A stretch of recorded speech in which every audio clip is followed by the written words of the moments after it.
Welcome to Gotta Ping. I'm Mei Ping, the founder of Gotta Ping. As a next-gen leadership coach, I help high-performing young executives and entrepreneurs like you to navigate complex people and problems with top-notch communication and leadership skills to create sustained success. In today's podcast, I want to talk about why for you as an extrovert, you shouldn't hate being alone and it's really okay. Hi, we are now at the midpoint of my 5-day, 5-part Extroverts Connect series, and I'm really happy to have you here with me. So as an extrovert, you really enjoy the company of other people. You enjoy social interaction, be it a coffee catch-up, a meeting, a party, a get-together. So that really excites you and you really enjoy meeting different people and really talking to people. And I think that's really amazing. The thing about always putting yourself out there and always being at the forefront of social interactions and engagement with other people is there is a flip side to that. And that is this: you rarely have time for yourself. And sometimes I wonder if it's by design, because generally extroverts do enjoy time with people, and what is not being spoken enough is whether or not extroverts truly feel okay to be alone.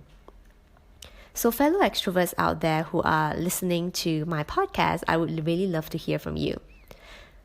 Do you just not enjoy being alone because, that's the pull factor of spending time with people that energizes you? Or are you afraid of being alone and that's why you hate that? Because there is a sense of discomfort and possibly overthinking and whatnot when you spend time to yourself. Or is it a social label that you might be seen as uncool, unhip, because you're not out there at the latest party this evening? So there could be different reasons why extroverts don't want to, maybe not don't want to, but don't really enjoy being alone. So let's talk about spending time alone. Because sometimes spending time alone does get a bit of a bad rap in the society today when we're all always chasing for the next cool and big thing. Spending time alone allows us to slow down, pause, reflect on the activities and the goals that we have, and essentially, what we have done, and are those really the right things for us? Sometimes when we're so busy out there chasing the next thing, we might reach the end of the road and then only realize that that's not what we want. This is something that's quite common in the society today, and I'm also seeing the rise of people looking for life coaching, right? Getting direction and guidance and whatnot. And I truly believe that if you only take some time to pause and take some time for yourself, that will really help you a lot in getting clarity. Also, I find that as an extrovert, because you're naturally very outward looking, so you look to your outward environment to get inspiration, to get stimulated, to get the enthusiasm and the high energy. There is also the constant need of wanting to get advice from other people and wanting to always seek guidance from outside. But the realization I want you to have for today is sometimes the real realization comes from the inside. And let me ask you this. Think about a time when you spoke to maybe a friend or your boss for an advice or for some guidance. After spending some time listening to that advice, how often did you actually implement? How often did you take that advice and say, okay, fine, I'm just going to do it? Or sometimes, there's that nagging feeling of like, well, I think what they say makes sense, but I just don't know if that's for me. I don't know if this is what I want. Maybe I need to go and ask someone else. So when you find yourself in that situation, I want you to stop. Stop going to other people. And it will reach a point where it's just enough of seeking guidance, advice, and tips already. You just really have to go into yourself and find some clarity and find some peace and quiet so that you can decide for yourself. And I talk a little bit about this in my You Need to Make Your Own Decisions podcast as part of my top 10 soft skills series. So if you haven't checked it out, you can feel free to do so. The thing is this, right? Right now in the society, it's seen as uncool to go within. So when you hear words such as like meditation, yoga is always tagged to some sort of hippie culture, but the background of yoga is never this, right? It's about creating clarity of thought through focus.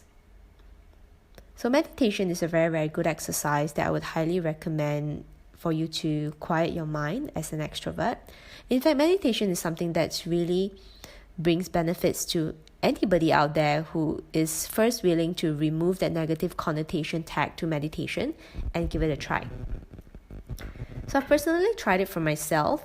I mean, I wouldn't say that I'm an active practitioner because, you do have to create time and have that structure and discipline to meditate. There are lots of meditation out there. There are the guided ones. There are also the ones with, pretty relaxing music so that you can actually have that space for yourself. And that is really critical. So it does bring a lot of rewards being able to think clearly and really tell apart the key important pieces from just the noise. And if you're in the corporate world and in business, or in business as an entrepreneur, I'm sure you know by now that the business world, the corporate world is a messy one. It's very dynamic, it's fast-paced, a lot of things are happening at any time, and at the same time it's also very complex. There are a lot of relationships, very matrix reporting lines, a lot of people that you have to deal with. Basically, lots going on. So sometimes as an extrovert, you get very hyped up when you see a lot of activities going on because it kind of feeds into your default preference that generates a lot of enthusiasm, a lot of inspiration in terms of like the things that you can do, the projects that you can join, and the tasks that you can support. And I think all of that is great. The thing is, like I said, being alone and away from sometimes, a lot of the busyness, the overwhelm, it pays massive dividends in the long run. Like I always say, it's so critical to go slow so that you can go fast. Otherwise, you may end up pushing forward because you're just spending a lot of time with people, and at the end of the day, you might just hit a rock wall and ask yourself what actually happened. And sometimes, being alone helps remove the overwhelm as well. Because sometimes when you're overly stimulated, you find that you start overthinking, you start feeling overwhelmed to the point of inaction, which takes away from your natural default, which is, a very inspired, energetic person, enthusiastic. So time alone actually is okay. Just because you're spending some time alone, right, doesn't mean that you're a weirdo. I mean, if you're interested, you can always check out one of my podcasts. I think it was titled Introverts Are Not Weirdos, where I talked about why spending time at home, it's completely normal. And it is normal because in life, it's all about yin and yang, right? It's the duality of operating between the two spectrums. And this is the same in life, in corporate, or in business. So imagine that you're in the corporate world, right? There will be times where you just have to do the work on your own. But there will also be times where you have to be a part of a team and really contributing and supporting one another. So both will also allow you to demonstrate value. So imagine if you're in corporate and every single day you're always looking for someone to talk to all the time. Like, how would that be seen? And I'm not sure if it will completely be seen as like entirely positive, but there's really something for you to ponder on. So that's it.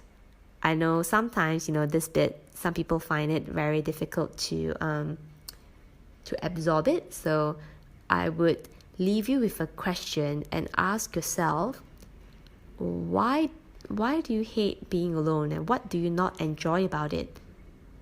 And kind of really go deep within your own personality and your own thoughts, and you might find something and you might learn something about yourself that you have never known before.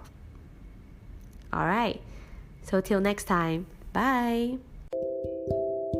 Thank you for joining me today. If we have not yet connected, I look forward to connecting with you. You can find me on my website www.gottaping.com, on LinkedIn, as well as Facebook. The links to my profiles are in this episode's description box. I can't wait for you to join me in the next episode of my Gotta Ping podcast. Till next time, bye!